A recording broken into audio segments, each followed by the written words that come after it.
भाइयों एवं बहनों, जय श्री गुरुदत्त। आप सबका शाश्वत ज्ञान गिरनार से चैनल में स्वागत और अभिनंदन है।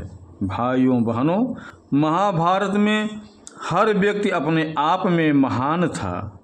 हर कोई किसी न किसी का अवतार था और सभी के पास अद्भुत शक्तियाँ थीं।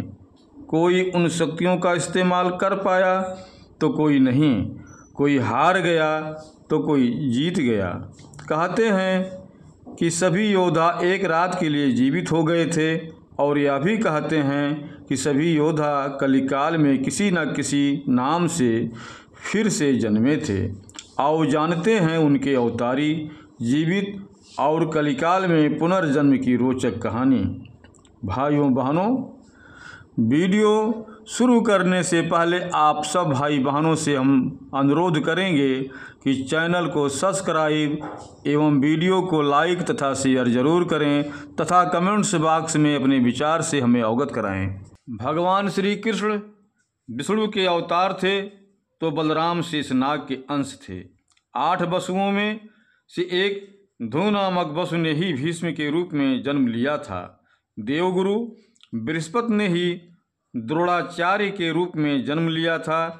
अश्वत्थामा रुद्र के अंशावतार थे। दुर्योधन कलिकाल का तथा उनके 100 भाई पुलस्त्य वंश के राक्षस के अंश थे। सूर्यदेव के पुत्र कर्ण, इंद्र के पुत्र अर्जुन, पवन के पुत्र भीम, धर्मराज के पुत्र युधिष्ठिर और 2 अश्विनी कुमारों नसत्य और दस्त्र के पुत्र नकुल और सहदेव थे। रुद्र के एक गण ने कृपाचार्य के रूप में जन्म लिया। द्वापर युग के अंश से शकुनी, अरिष्टा के पुत्र हंस नामक गंधर्व ने धृतराष्ट्र तथा पांडु के रूप में जन्म लिया। सूर्य के अंश ही धर्म विदुर के नाम से प्रसिद्ध हुए। कुंती और माद्री के रूप में सिद्धि और धृतिका का जन्म हुआ था। मत का जन्म राजा सुबल की पुत्री गांधारी के रूप में हुआ था। राजा भीष्मक की पुत्री रुक्मिणी के रूप में लक्ष्मी जी व द्रौपदी के रूप में इंद्राणी उत्पन्न हुई थीं। अभिमन्यु चंद्रमा के पुत्र वर्चा का अंश था।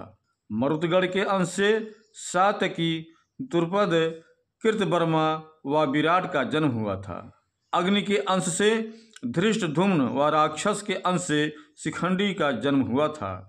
विश्वदेवगढ़ द्रौपदी के 5 पुत्र प्रतिबिंध्य, सुतसोम, सुरतकीर्ति, शतानीक और सुरतसेव के रूप में पैदा हुए थे। दानवराज विप्रचित्त, जरासंध व हिरण्याकश्यप शिशुपाल का अंश था। कालनेम दैत्य ने ही कंस का रूप धारण किया था। इंद्र की आज्ञानुसार अप्सराओं के अंश से 16,000 स्त्रियां उत्पन्न हुई थीं। एक रात के लिए जीवित हो गए थे मृत योद्धा। उस समय की बात है जब धृतराष्ट्र, कुंती, विदुर, गांधारी और संजय वन में रहते थे। एक दिन वन में उनसे मिलने युधिष्ठिर के बाद धृतराष्ट्र के आश्रम में महर्षि वेदव्यास आए। महर्षि वेदव्यास ने धृतराष्ट्र, गांधारी और कुंती से कहा कि आज मैं तुम्हें अपनी तपस्या का प्रभाव दिखाऊंगा। तुम्हारी जो भी इच्छा हो मांग लो। तब धृतराष्ट्र व गांधारी ने युद्ध में मृत अपने पुत्रों तथा कुंती ने कर्ण को देखने की इच्छा प्रकट की। द्रौपदी आदि ने कहा कि वे भी अपने परिजनों को देखना चाहते हैं।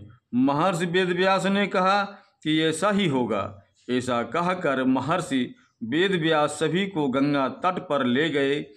रात होने पर महर्षि वेदव्यास ने गंगा नदी में प्रवेश किया और पांडवों और कौरवों पक्ष के सभी मृत योद्धाओं का आवाहन किया। थोड़ी ही देर में भीष्म, द्रोणाचार्य, कर्ण, दुर्योधन, दुशासन, अभिमन्यु, धृतराष्ट्र के सभी पुत्र, घटोत्कच, द्रौपदी के 5 पुत्र, राजा द्रुपद, धृष्टद्युम्न, शकुनी, शिखंडी आदि वीर जल से बाहर निकल आए। उन सभी के मन में किसी भी प्रकार का अहंकार व क्रोध नहीं था। महर्षि वेदव्यास ने धृतराष्ट्र व गांधारी को दिव्य नेत्र प्रदान किए। अपने मृत परिजनों को देख सभी के मन में हर्ष छा गया। सारी रात अपने मृत परिजनों के साथ बिताकर सभी के मन में संतोष हुआ। अपने मृत पुत्र, भाई, पतियों और अन्य संबंधियों से मिलकर सभी का संताप दूर हो गया। इस प्रकार वह अद्भुत रात समाप्त हो गई। भविष्य पुराण के अनुसार शिव जी से युद्ध करने के कारण पांडवों को कलयुग में पुनः जन्म लेना पड़ा था। कहते हैं कि जब आधी रात के समय अश्वत्थामा, कृतवर्मा और कृपाचार्य ये तीनों पांडवों के शिविर के पास गए और उन्होंने मन ही मन भगवान शिव की आराधना कर उन्हें प्रसन्न कर लिया। इस पर भगवान शिव ने उन्हें पांडवों के शिविर में प्रवेश करने की आज्ञा दे दी, जिसके बाद अश्वत्थामा ने पांडवों के शिविर में घुसकर शिव जी से प्राप्त तलवार से पांडवों के सभी पुत्रों का वध कर वहां से चला गया। जब पांडवों को इसके बारे में पता चला तो वे भगवान शिव से युद्ध करने के लिए पहुंच गए।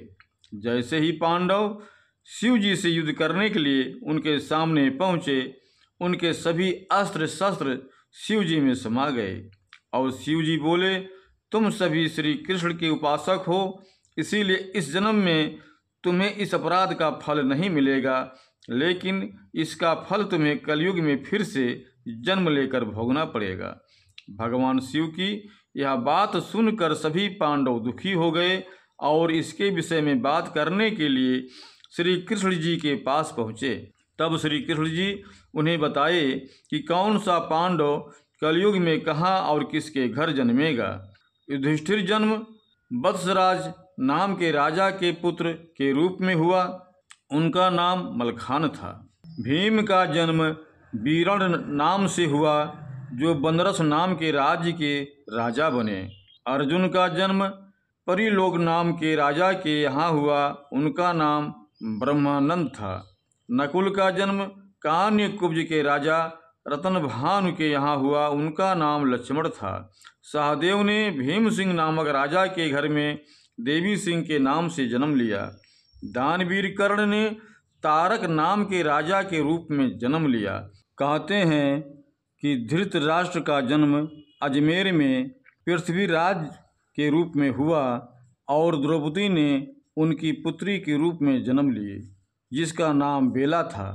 भाइयों बहनों, अब हम अपने शब्दों को यहीं पर विराम दूंगा। पुनः मिलेंगे अगले वीडियो में। जय श्री गुरुदत्त, जय श्री गुरुदत्त।